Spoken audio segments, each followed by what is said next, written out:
Let's talk about the fourth dimension. Now, you might be a little scared because it's kind of hard to intuitively think about higher dimensions, but luckily, it's really easy for us to think about lower dimensions. So we can look at patterns in lower dimensions to talk about what higher dimensions might look like. But first, let's define what exactly is a dimension. I'll be using the definition that a dimension is how many quantities you need to specify a given point in a space. Let's start with one dimension. That's a line, and line goes infinitely in this one direction here.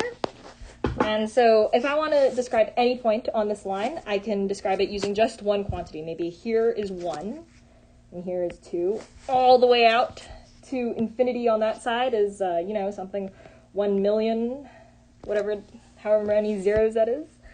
But, you only need one quantity here. Going into 2 dimensions, your common xy plane that you know from math, and any point in this plane, which goes on infinitely, can be described using just 2 quantities, your x quantity and your y quantity. So maybe this is 1, 1, this is 3, 2. Notice how this direction was perpendicular to this direction. And so that's because you can go that's a lot of points just in this direction, but even more in this direction. And so you don't utilize infinity out here. You still need to use that extra perpendicular direction to describe really close points that are really close to this dimension.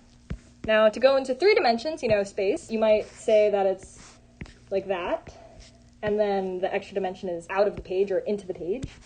And all of that space, all of our world, can be described using exactly 3 quantities: length, width, and height. But we can also draw it like this, so instead of in or out of the page, kind of obliquely that way. And notice how this one has to be perpendicular to the other 2. So just like this one was perpendicular here, this one is perpendicular here, and this one is perpendicular here. And any of the points in this space can be described with just 3 quantities. But what about 0 dimensions? So 0D, like we said, a dimension is how many quantities you need to specify a point in that space. So 0 means that we need 0 quantities, because a 0-dimensional space is just 1 point.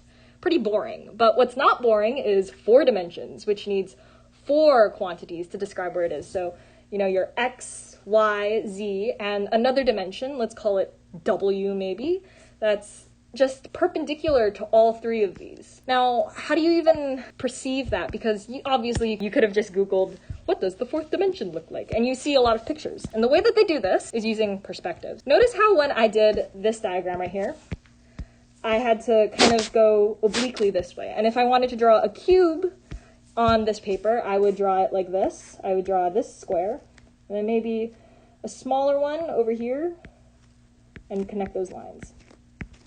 Now, you know that in a cube, all the faces are exactly the same, so this square isn't actually smaller than this square, it's just, farther away. So that's how perspective works. And what happens is, if you're an organism living in a higher dimension, when you look at things, you're seeing them in a lower dimension, but you're able to tell that they're farther away from you because they look smaller or because of the shadings. Notice how the shapes in a given dimension are made of shapes that are 1 dimension lower. See, the cube was made of squares, the squares are made of lines, the lines are made of points. That means that the 4th dimension is made of 3-dimensional solids. Their version of a cube is made up of a bunch of our cubes, and that's actually where we get a hypercube. It's made up of 8 cubes. And notice how this little gray cube kind of looks smaller than this black one, but it's not actually smaller, it's just farther away from us into the 4th dimension. And like I said, all of the axes have to be perpendicular. So these 3 axes sure do look perpendicular as I rotate this around, but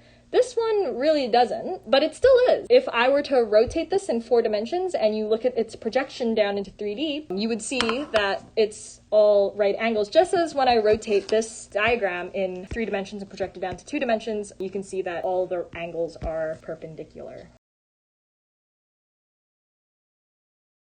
So maybe you want to preserve the distance between 2 points in a given dimension. So let's look at that in 1 dimension. This chord is a 1-dimensional line. And let's say I have 2 points on this line, but I want to bring them closer together without making this length shorter. And so what I can do is pop out into the 2nd dimension, right? First it was just in this direction. Now we can move in this direction. And that's how you get angles in the 2 dimension. In 3 dimensions, what that looks like is 3 squares, and maybe I want to make this edge and this edge closer together without losing their distance this way and this way. And so as I bring them closer together, you see how it pops out into the 3 dimensions, and it looks like we have the corner of a cube. So when you do that in 4 dimensions, instead of flat squares here, you pretend that these are 3D cubes behind them. As I bring these edges closer together, the cubes would intersect. But if we were to live in 4 dimensions, they would pop out into the 4th dimension and you get a hypercube like this. That sounds confusing. What can I even do with that, and why don't you just use the 3rd dimension?